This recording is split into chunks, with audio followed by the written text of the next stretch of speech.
Greetings everyone and welcome to No BS Baking. You got JP here. Now today I want to talk about layered bread and buns.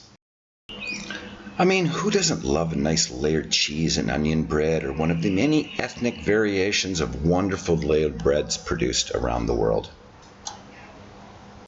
So what's the difference between layered and laminated bread and roll products? As many of the recipes and processes seem very similar, yet produce totally different finished products. So let's look at both and get you prepared to master both styles of products. Layering is a general term used to describe some type of filling added in between layers of dough. Now, some fillings, as in the case of pies, tarts, pastries, etc., and even some bread products may contain fillings that are not added between layers.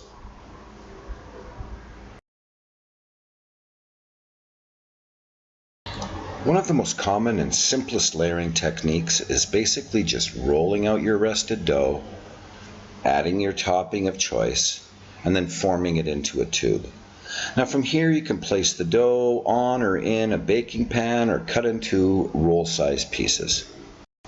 This method is simple, easy, and very versatile. Now, there are a number of sites that demonstrate the stack layer technique, most commonly using butter either brushed between the layers or a more solid butter smeared on the top of each layer. And they're using catchy titles like "The Easiest Bread," "I Wish I Knew This Technique Before," and all this type of stuff. Well, this is nothing new. And in my opinion, with all the rolling, sizing, smearing, and not to mention that the technique requires additional sheeting and folding, it really is inefficient and takes a lot more time and fiddling around than more traditional layering techniques. In my opinion, traditional folding and layering is much more efficient and easy. Now, here's just one example of a nice, easy method. Quickly and easily set the stage to create layers with butter and an additional layered filling like, say, cheese, spinach, an onion, or kick it up with a thin sliced meat combination added to the aforementioned.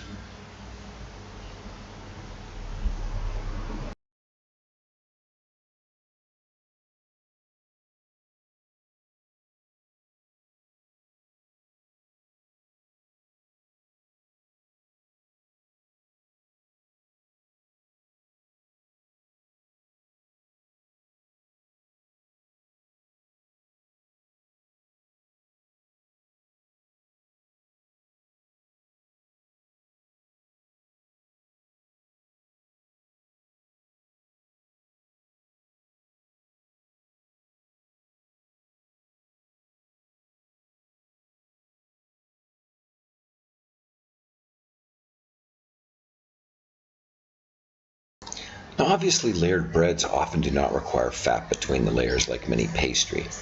They could be layered with cheese, meats, jams, syrups, sugars, etc. For a number of recipes that do use fat, like butter between the layers, it can vary significantly in quantity, from a simple brushing of melted butter to a predetermined amount of room temperature butter smeared on the dough, even to cold preformed butter. Now, although there are some exceptions, most of the layered breads contain yeast and require a proofing step. Although not always, they're often made with less folding steps than pastry. Many of these recipes are made on or around room temperature. And finally, in many instances, they're made with higher total liquids in the dough than generally associated with laminated products. Both layered and laminated products generally start from a similar recipe.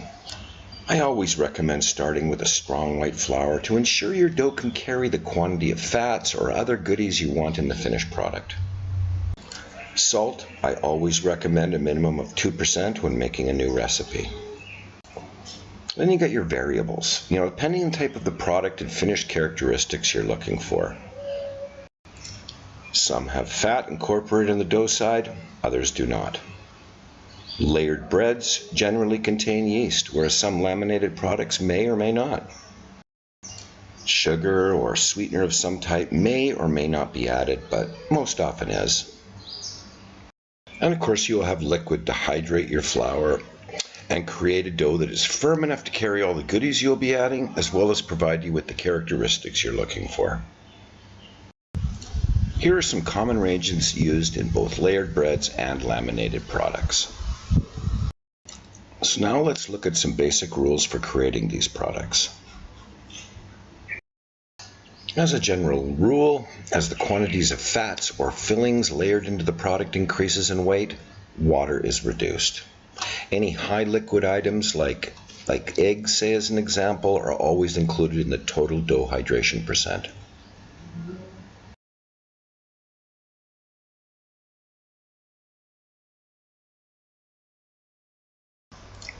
One of the major differences between layered breads and laminated dough is often the total hydration.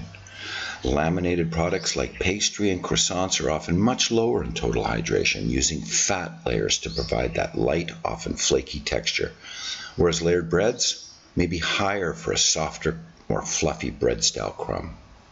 Laminated products generally carry much more fats than their bread counterparts, with ranges of fat or fillings up to 55%. Layered breads differ slightly, as fat separation may not be as critical or even important at all in the product you're making, whereby the aim is to have the dough simply strong and stiff enough to carry the weight and or the moisture content of your added goodies, without them all settling to the lower half of the product, resulting in a gooey, underbaked bottom. Now, these percentages I've given for layered bread ingredients are only guidelines, and pending the ingredients you use and the style of product you're making, these ranges could float more to the laminated side with some common sense adjustments, like reducing the total water in the dough.